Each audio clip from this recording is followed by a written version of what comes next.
جو دنیا کے نشے میں دھت ہیں، ٹن ہیں، ان کو نہ اللہ کی بات سمجھ میں آئے گی نہ قرآن کی بات، وہ بور ہوں گے۔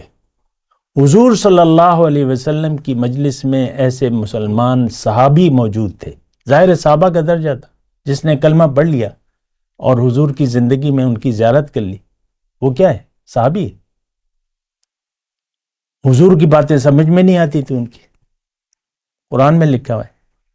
مجلس ہوتی تو دو رویے اللہ تعالیٰ نے بیان کیے قرآن میں، حل یراکم من احد ثم انصرفوا، کہ کوئی ادھر ادھر دیکھ تو نہیں رہا، نکل چلو یار، یہ کیا ہے؟ پھر جو بیٹھے رہتے وہ باہر نکل کے پوچھتے کہ ماذا قال آنفا، کیا کہہ رہے تھے؟ ہمیں تو سمجھ میں نہیں، کک سمجھ میں نہیں آئی۔ صرف کلمہ پڑھنے سے کوئی جنت میں نہیں جائے گا، کلمے کے تقاضے پورے کرنے ہوتے ہیں۔ زبانی بات کی تو دنیا میں کوئی اہمیت نہیں ہوتی۔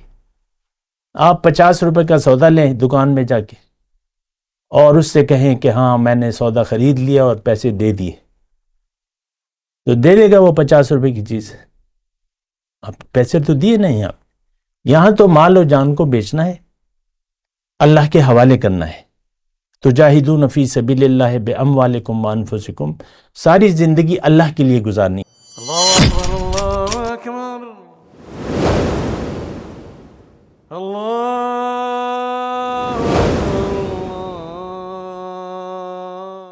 اعوذ باللہ من الشیطان الرجیم، بسم اللہ الرحمن الرحیم۔ اللہم صلی علی سیدنا محمد معدن الجود والکرم آلہ وسلم۔ سامعین و ناظرین اکرام، السلام علیکم ورحمۃ اللہ وبرکاتہ۔ آج کا ہمارا موضوع مقام انسانیت، بہت اہم بات ہے، اور اس کا مقصد یہ ہے اس موضوع کا کہ انسان کی پہچان، کہ انسان کون ہے، کیا ہے، اس کا مقام کیا ہے۔ ہر چیز کا ایک مقام ہوتا ہے۔ اب ہمارے جو پالتو جانور ہیں، گائے، بیل، بھینس، بکری، اونٹ وغیرہ، ان کا ایک مقام ہے، ایک مقصد ہے۔ تو اور جو بھی ہم چیزیں جانتے ہیں اس کا کام جانتے ہیں اور اس کو پہچانتے ہیں، جو بھی چیز ہے۔ اور ایک بات اس میں یہ بھی نوٹ کر لیں کہ انسان یعنی جس چیز کا آپ کو مقصد معلوم نہیں ہے، طریقہ کار معلوم نہیں ہے، تو پھر آپ اور معلوم نہیں کرنا چاہتے تو پھر آپ اس سے فائدہ بھی نہیں اٹھا سکتے۔ یہ ایک عام بات ہے، اس میں تفصیل کی ضرورت نہیں ہے۔ ایک مثال کے طور پہ گاؤں کی ایک عورت ہے، مطلب تھوڑی سی نئی مشین، واشنگ مشین بنی ہے، شوہر جو ہے وہ لا کے رکھ دیتا ہے ایک بند ڈبہ پیکنگ، تو وہ عورت پوچھتی نہیں ہے۔ اب وہ روزانہ وہ پہلے لکڑیوں سے کوٹتے تھے نا، یا پٹکتے تھے یا کوٹتے تھے، میل نکالتے تھے۔ یہ ویسے میں چھوٹی سی مثال دے رہا ہوں۔ تو وہ عورت یعنی بڑا عاجز آ گئی ہے، 5-6 بچے ہیں، شوہر ہے، سب کے کپڑے دھونے ہیں، تو وہ مشین لا کے رکھ دیتا ہے، نہ شوہر بتاتا ہے کہ بھئی مشین ہے کیا، نہ وہ پوچھتی ہے، جگہ اس نے گھیری بھی ہے، نہ پوچھتی ہے کہ بھئی پوچھنا تو چاہیے نا، یہ کیا چیز ہے، کیا لائب چیز ہے، کیا فائدہ ہے۔ تو اگر وہ بتا دے گا کہ بھئی یہ تو واشنگ مشین ہے، تمہارے مسائل کا حل ہے، کپڑے ڈالو اور بس صابن ڈالو وغیرہ، کپڑے دھل جائیں گے، ٹائم لگا دو۔ تو اسی طرح دیکھیں، ہم دنیا میں ایک بات نوٹ کر لیں کہ انسان، ہم، یہ مقصود کائنات ہے۔ اللہ تعالیٰ نے یہ کائنات ہمارے لیے بنائی ہے، چیلنج ہے یہ بات۔ تو سب کچھ ہمارے لیے بنایا اللہ تعالیٰ نے، اور ہمیں اللہ تعالیٰ نے دنیا کے لیے نہیں بنایا۔ ایک بات نوٹ کر لیں، کس لیے بنایا وہ الگ بات ہے، لیکن ہم جب دنیا میں ہوش سنبھالتے ہیں اپنا، تو ہم سمجھ لیتے ہیں دنیا کے لوگوں کو دیکھ کر کے بھئی سب لوگوں کا رخ دنیا کی طرف ہے، ایک دنیا کی دوڑ ہے، پیسہ ہے، تو ہم خود اور اپنی اولاد کو بھی بس اسی دوڑ میں شامل کر لیتے ہیں۔ 1 کروڑ بچوں سے، اسکول کے بچوں سے ایک میدان میں جمع کر کے آپ پوچھیں کہ بڑے ہو کے تم کیا بنو گے، ایک بچہ یہ جواب نہیں دے گا کہ میں متقی بنوں گا، کیونکہ جنت تو متقی کے لیے ہے، اور تقوی متقی بننا اس کے لیے جد و جہد ضروری ہے۔ بس دنیا کے پلانز بتائیں گے،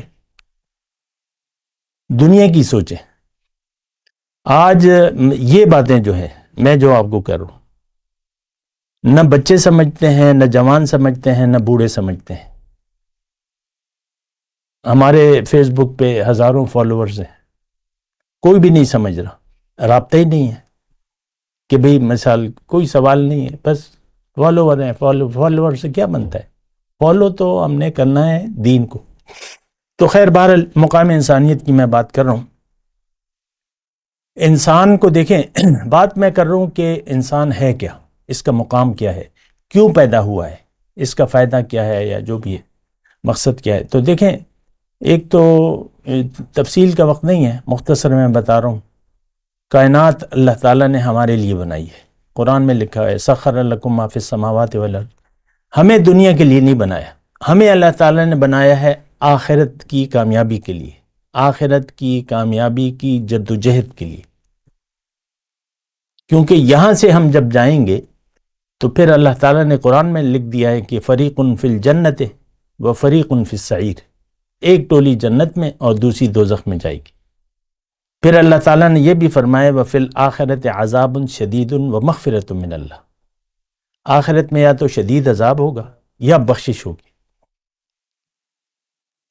تو یہ بات ذرا دیکھیں، یہ باتیں ساری جو میں کر رہا ہوں یہ سوچنے سمجھنے کی ہیں، لیکن جو دنیا کے نشے میں دھت ہیں، ٹن ہیں، ان کو نہ اللہ کی بات سمجھ میں آئے گی نہ قرآن کی بات، وہ بور ہوں گے۔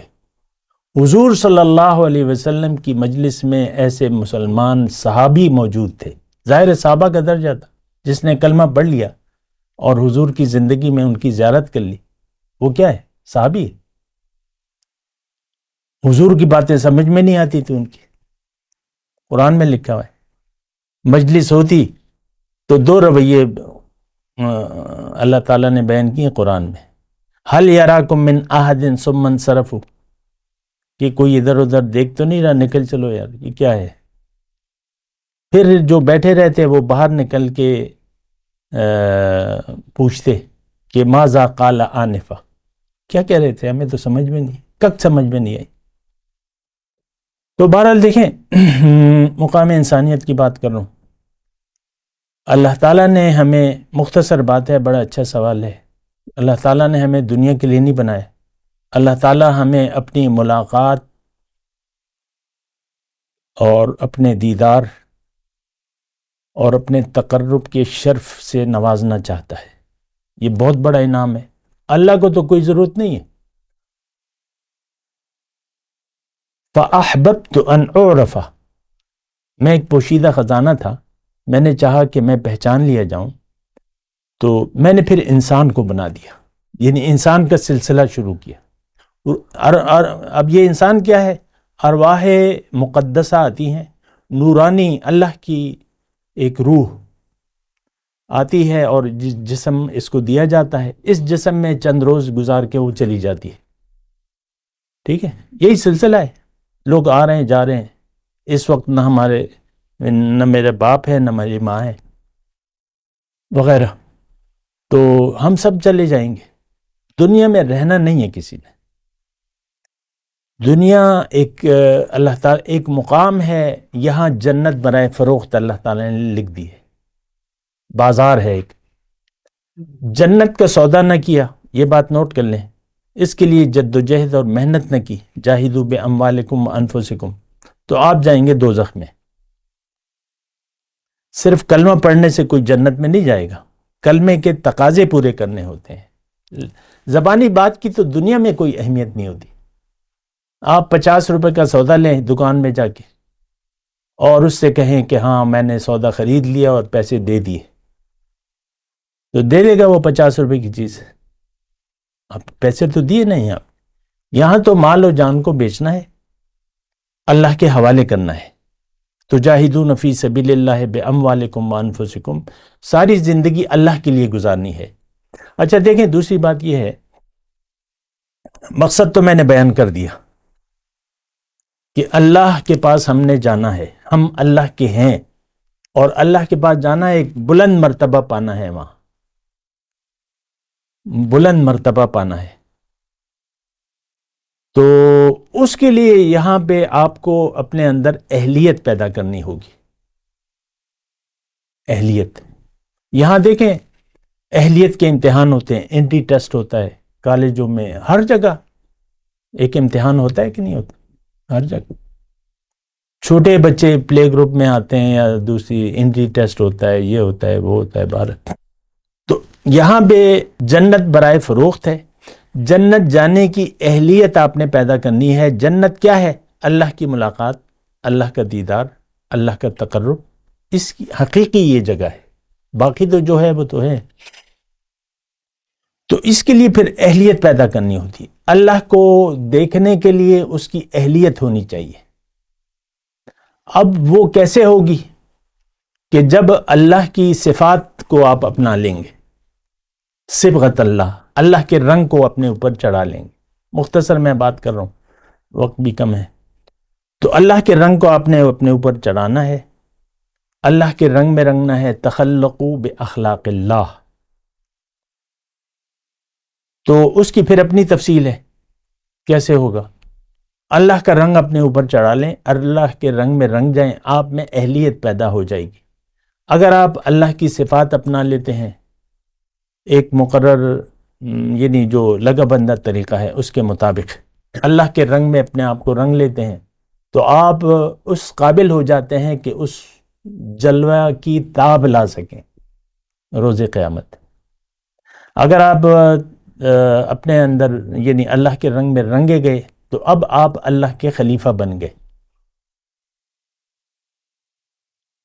ہر انسان میں یہ اہلیت موجود ہوتی ہے کہ وہ اللہ کا خلیفہ بنے, یعنی اللہ کے بعد نمبر 2. اللہ کا خلیفہ کا مطلب یہ ہے کہ آپ اللہ کی صفات اپنا لیں.